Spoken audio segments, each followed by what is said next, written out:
அப்படின்னா நீ முதல்ல காங்கிரஸ் தான் பேசணும். ஹலோ, முதல்ல யாரை பேசணும்?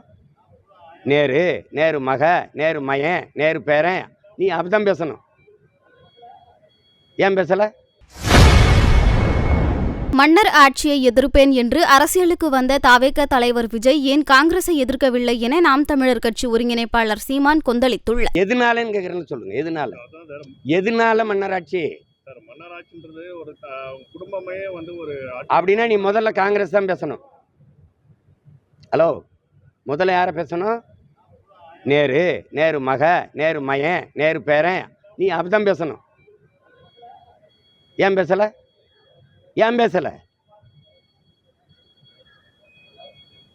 நேர்மையா பேசணும். தவறு எவன் செஞ்சாலும் தவறுங்க, புரியுதா? இறைவனே முன்னாடி நின்னாலும் அவன் நெற்றிக்கனே திறந்தாலும் குற்றமேங்கிற பரம்பரையில் வந்துட்டு நம்ம அப்படி பேசக்கூடாது. வாரிசு அரசியல் மன்னராட்சி ஒரு குடும்பத்தில் பிறந்ததுனாலே அவனுக்கு பதவினா முதல்ல காங்கிரஸை தான் ஒழிக்கணும். அது பேசணும்ல. அப்போ அதை பேசி இதையும் பேசணும். ஊழல்னா ஊழலுக்காகவே சிறைக்கு போன கட்சி ஒன்று இருக்குல்ல, அதையும் பேசணும். புரியுதா? இங்கே மயிலிறகால தடவுறது, இங்கே கட்டக்கம்பால் அடிக்கிறதுனா அது சரியான வழிகாட்டுதலாக இருக்க முடியாது.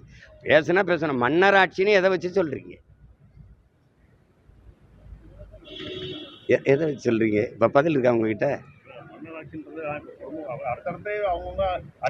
நான் கேட்குறதுக்கு பதில் சொல்லு. கேரளாவில் வயநாட்டில் வந்து நின்னீங்கல்ல, அங்கே நீங்கள் வேறு இடத்துக்கு போயிட்டீங்க. ராகுல் காந்தி ஐயா, நீங்கள் வேறு இடத்துக்கு போயிட்டீங்க. கேரளாவில் யாருமே இல்லையா அந்த தொகுதியில் வேட்பாளர் அணிக்க? உங்கள் கட்சியில் வேறு யாருமே இல்லை. நேரம் உங்கள் தங்கச்சி கொண்டாந்து நிறுத்திய. இது என்னாச்சு? செய்திகளை உள்ளது உள்ளபடி தெரிந்து கொள்ள ரெஃப்ளெக்ட் நியூஸை சப்ஸ்கிரைப் பண்ணுங்க.